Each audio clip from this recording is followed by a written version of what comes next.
All right, so we're done with the sprints and we're on to the middle distance races. First up is the 800.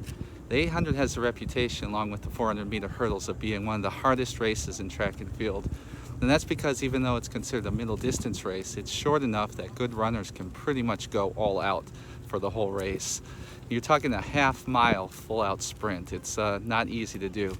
Factor in to that it's also a pack race. Runners only stay in their lanes for the first turn, and after that everybody bunches into lane one. So that means you got pushing and shoving, elbows, catching spikes to the shins. It's a full body, full on race. It's a tough thing to do. It's a hard race. Let's go. All right, so in 2016 the men's 800 meters was won by David Rudisha. He ran a time of 1:42.19. It was his second gold medal. He won also in 2012. And at that Olympics, he set the world record with a time of 1 minute 40 seconds and 9/10 seconds. He's one of, if not the greatest 800-meter runner of all time. On the women's side, the race was won by Caster Semenya, who also got her second gold medal. Although in 2012, she received the gold medal after the runner that finished first was disqualified for drug ban. Caster Semenya has a little bit of controversy surrounding her.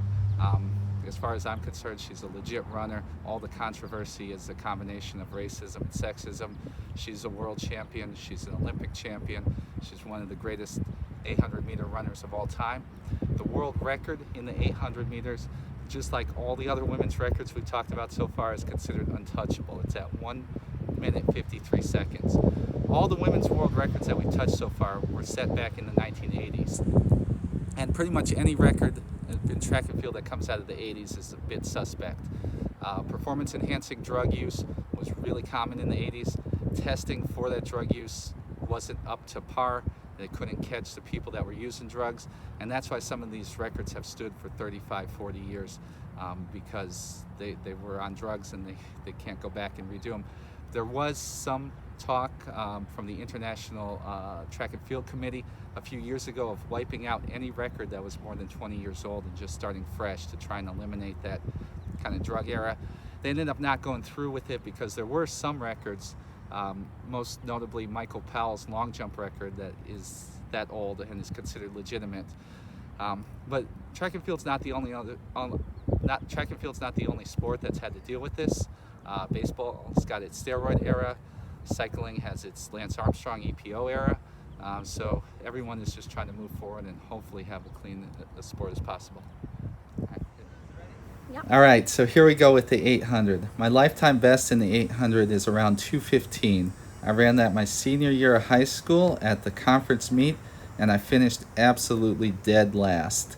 Since then, I've run the 800 off and on a bit, usually coming in around 2 minutes and 45 seconds. My goal is to finish in about 2:30. In order to do that, I'm going to have to run a smooth 1:10 or so the first lap. That'll give me a little bit of a time cushion in case I fade during the second lap. If you remember, my time in the open 400 was around 1:09, so that's going to be a tall order to do that and then do it again.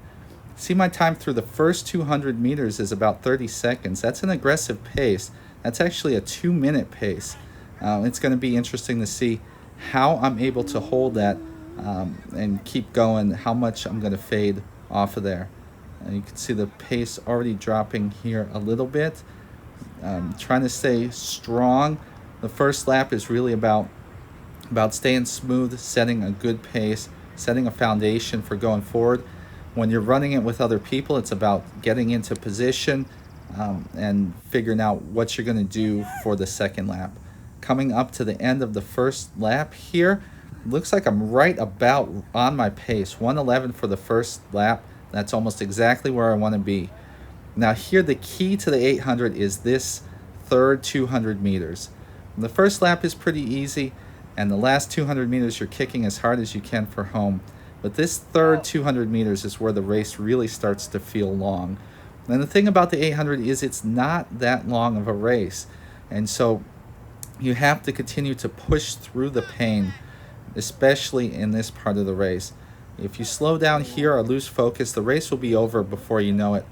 And nothing hurts worse, nothing feels worse in track and field than finishing a race and feeling like you still had more to give. You can see my stride faltering a little bit here. It looks like I'm almost coming to a stop. What's going on there is my mind is saying, okay, here's where we got to kick for the finish, and my body is saying, I don't know if I have another hard 200 meters left inside of me. And you can see that conflict playing itself out physically. The stride is stuttering, losing time, wasting a little bit of energy. I'm trying to pick up the pace here. You can see starting to come to some kind of kick, forms coming back together, some kind of sprinting form for this last 100 meters to try and get through. 2:30s past now. I'm still about 75 meters short, trying to push as hard as I can to get to the line. And it looks like it's going to be right at that 2:45 pace. I'm just kind of stuck at that pace. If I'm going to get above that pace, I'm going to have to do some real event-specific training, some intervals, run a hard 400 and then some 200-meter intervals. Nothing hurts like the 800. It's the most painful race there is.